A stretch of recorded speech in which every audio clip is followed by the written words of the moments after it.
araw mga boy, napanood ko ito sa TikTok. Ito, panoorin nyo mga boy. Ayan o, nagdurog siya ng Paji Bar, tapos nilagyan niya ng gatas sa itlog. Tapos nilagyan din ng jelly powder. At ito na nga yung resulta, yun o, leche plan pala. Wow, mukhang masarap at sobrang dali lang din niya gawin. Kaya tara, itry din natin. Ito nga't kumuha na ako dito sa garden namin ng 2 itlog. Buti na lang talaga hindi ako nauubusan ng itlog dito sa garden namin. Nung makuha ko na nga yung mga itlog, ito nga tinanggalan ko na ng balat itong mga Paji Bar. Bali, 2 kalahating Paji Bar nga yung kailangan natin dyan. Tapos yung kalahati nga kinain ko na lang. Napakasarap nga din pala nung papel ng Paji Bar. Gumamit ka lang pala ako ng tinidor sa pagdurog nito, mga Paji Bar. Kaso nga lang, hindi ko madurog ng ayos, kaya ginamit ko na nga lang yung kamay ko. Ang sunod nga palang ingredients na kailangan natin ay itong gatas na creme densada. Any brand naman ay pwede. Binuksan ko nga lang pala yung lata, tapos binuhos ko nga lang lahat dito sa may Paji Bar. At syempre, pagkatapos ay itinapon ko na nga yung lata. Ay, mali. Sunod nga pala, haluin naman natin itong Paji Bar saka itong creme densada. Haluin nga lang natin ito ng mabuti. At saka dapat nga ay durog na yung Paji Bar. Pagkatapos nga pala, biniya ko na nga pala itong mga itlog. At syempre, hinalo-halo ko nga lamang ulit ito hanggang sa mag-mix all together yung gatas, Paji Bar at itlog. Matapos nga akong maghalo, magtutunaw naman ako nitong asukal na sugar. Syempre, hindi nga ito mawawala dahil leche plan nga yung gagawin natin. Ayan, tunaw na nga at ilalagay ko naman siya dito sa isang Tupperware. Bali, dyan nga din natin lalagay mamaya yung ating lulutuing leche plan. Ikinalat ko nga lang pala ng bahagya itong asukal. Pagkatapos nito, ito nga't lulutuin na natin yung leche plan. Bali, maglalagay lang ako dito sa kasirola ng 1 kalahating tasang tubig. Tapos maglalagay nga lang pala ako ng kalahating laman nitong isang sachet ng jelly powder. At kapag kumukulo na nga itong ating jelly powder, kinakailangan patayin muna natin yung apoy. Tapos saka natin ilalagay ng dahan-dahan habang hinahalo natin itong ating pinaghalo-halo kanina. Bali, yung pagpatay nga dun sa apoy, ang pinakang technique para nga magawa natin ng perfect itong leche plan recipe na to. At syempre, dapat din ay patuloy lang tayo sa paghalo. Ang kagandahan nga din sa recipe na to, hindi na natin kailangan i-steam. Dahil kapag steam nga, medyo may katagalan at mahagad sa apoy. Kapag nga pala kumulo na ulit, ay luto na to at pwede na nga itong isalin dito sa container. Tinakluban ko na nga at nilagay ko naman ito sa ref. After 1 hour, tinin.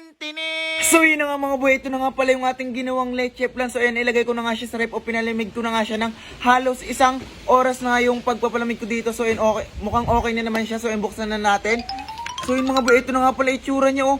Yun oh, grabe matigas siya at maganda nga yung pagkakagawa niya oh. Amazing! Yun yung pagkakabuo nga niya, mula siyang butas-butas, makinis nga siya ang pagkakagawa niya. Yun oh. So yun, isasalin muna natin siya dito sa pinggan. Ayan, salin na muna natin. Grabe, sobrang excited na ako matikman to.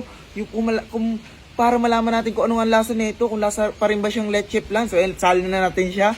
Ayan, salin na natin. Ayan. Oh my God! Grabe, sobrang... Ayun, tingnan nyo. Oh my God! Ayun, grabe, mukha siyang leche plan talaga. Grabe, sobrang ganda ng pagkakagawa nga niya. Ayan, grabe. Ito nga is sobrang sobrang nakakatipid nga dito kasi kapag nga doon sa iba is yung gamit nga yung pag-steam ay medyo nahihirapan nga ako sa ganun. Tapos minsan nagkakamali pa ako sa pagluto ng ganun. Kasi minsan yung luto ko nga sa ganun ay yung medyo yung parang may bula-bula ba, yung may butas-butas nga yung pagkakagawa ko ng leche plan. Ayan grabe. So yan, na natin siya, titikman na natin siya. So ayan, humati na muna tayo gamit nga tong kutsilyo. So ayan, humati na muna tayo dito. Ayan, humati tayo. Ayan, hati tayo ng isang maliit lang. Ayan. Ayan Ayan, parang pabidsa yung ating hati dito, pa-triangle. Ayan, patatsulok. Ayan, kuhain na natin to. Ayan. Amazing! So yun mga boy, ito na nga pala siya Ayan grabe. Sobrang ganda niya Tapos yung pagkakaano niya nga, pagkakaluto niya nga is, ayan grabe, sobrang kinis, walang sobrang perfect ng pagkakaluto niya. Kaya tikman na natin to kung anong lasa nito. Ayan, tikman na natin. In 1, 2, 3. Grabe, sobrang sarap nito. Oh my God! Ayan, yung aso namin, gusto na rin tikman itong aking niluto. Ayan grabe, sobrang sarap nito. At saka lasa-lasa niyang leche plan. Ayan, grabe, bibigyan ko nga muna itong aso ko. Ayan, gusto niya. Uy, ayan. Grabe, lumod niya agad. Ayan, kumuha pa tayo. Grabe. Ayan, kumuha pa tayo. Grabe, sobrang sarap na ito, promise. Gawin nyo na rin to sa inyo. Ayun sa pinakatipid nga to sa lahat ang gumagawa ng leche plan, Grabe. The best na the best to. Amazing. Saka mga boy, sakto nga yung kanyang. Ayan, gusto pa tanong aso ko ng isa pa. Ayan, grabe. Ayan, kuha pa tayo. Grabe.